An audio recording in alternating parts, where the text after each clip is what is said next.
Dead Cargo. You ever get that feeling like the universe is trying to kill you? Not in the obvious ways, blasters, warlords, hull breaches, but quietly, subtle-like. That's what this job felt like before I even hit the docking clamps. The call came in from a mining colony orbiting a gas giant known as Bastion 6. Not a glamorous place. More rust than rock, more shadows than stars. They said there was a derelict ship drifting near their system, dead in the water. Broadcasting an old Earth distress signal, something out of the archives. Real ancient stuff. No life signs, no communications, no questions asked. Just haul it in, get paid. Easy. The kind of easy that makes you itchy. I took the wretched light in slow, its engines humming low like it didn't trust the job either. My ship's AI Laura flickered onto the dash with her usual flicker of dry sarcasm. You know what we say about answering untraceable beacons from derelict ships in forgotten systems, right? Yeah. Don't. Exactly. Yet here we are. Bill paying's a hell of a motivator, I muttered.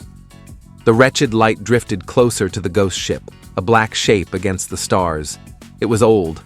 Earth issue, pre-expansion era. Scratched metal, charred plating, ancient docking rails. No nameplate, no registry tag. Just a burned-out hull held together with wishful thinking. Laura piped up again. She's broadcasting an SOS on analog frequencies. Signal type matches Earth deep space rescue codes from the 22nd century. That tech hasn't been used in over 100 years. I let that sink in. A ship that old shouldn't even be in this sector, let alone drifting and still powered. Open the airlock. Request denied. Why? Because if I let you aboard that crypt ship and you bring back space plague, I don't have the budget for decontamination foam. Laura. She sighed. Digital sigh. Somehow still more exasperated than a real one. Fine. Opening airlock. You're buying the next fusion core.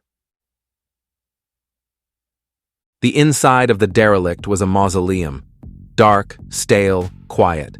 My boots echoed through empty corridors, bouncing off frost-lined bulkheads and shattered readouts. Lights flickered dim orange like half-dead embers. Air was thin, not toxic, but old, heavy. I flicked on my helmet lamp and followed the signal. It wasn't hard. Only one thing on this ship was drawing power, the cargo hold. And that's when I found them. Cryo-pods. At least 50 of them, stacked too high, stretching into the gloom like steel coffins. Old design, but still active. Still running on backup power after who knows how long.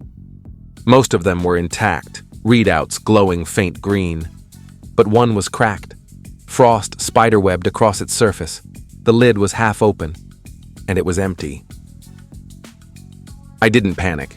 I don't do panic. But I did check my sidearm.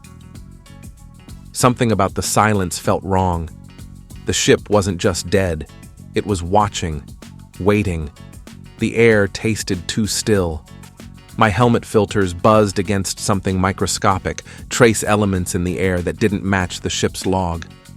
Laura, I whispered, patching through my comms.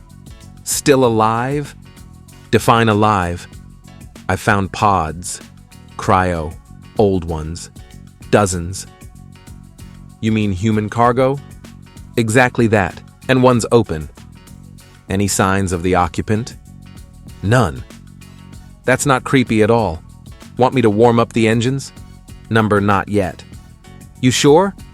Because this has all the makings of a horror sim I'd very much like to skip. I ran diagnostics on the pod systems. All logs had been wiped. No passenger names, no flight manifest, no origin coordinates. Just a blank screen where data should have been. Whoever sent this ship out didn't want it traced. That's when I heard it. A soft clang. Metal on metal. Somewhere deeper in the cargo bay. I raised my weapon and followed the sound, past the pods, past the storage racks, through a bulkhead where the lights had died. I found a service corridor lined with tool lockers. One was open. Inside, a body. A woman, early 30s maybe, wearing a pressure suit from EarthGov, circa 2190. Her suit was torn at the thigh, dried blood around her mouth and eyes, but no visible injuries. Just wrong. Like she'd been woken up too fast and forgotten how to live. Her eyes were still open. I scanned for signs of neural activity. Nothing. But her pod was sealed. This wasn't the one that had cracked open. Someone else was still out there. I made my way back toward the bridge. Whatever happened here, I needed to know why this ship was dumped in deep space like a cursed relic. The bridge door was sealed, but my cutter made short work of that. Inside, more corpses, 2 slumped at their stations, 1 shot in the head, the other with a broken neck, signs of a struggle. And then I found the terminal. Its databanks were fried, but the backup black box had 1 salvageable clip. A voice log. Corrupted, but playable. They lied to us, not colonists, test subjects, engineered, unstable. One woke up too soon, tore through the med bay like a goddamn hurricane. Don't let them. The audio cut to static. I stood in the silence. The ship moaned as its hull cooled. Somewhere in the cargo bay, something moved again. "Laura," I hissed into my comms. "I need an extraction pattern, now." So we're skipping the looting part?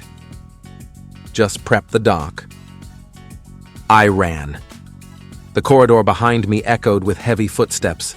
Not clumsy, measured, deliberate. It didn't run, it stalked. I hit the airlock at full sprint and dove inside. Laura sealed the inner door behind me, venting the chamber with a hiss. "Something followed me," I said.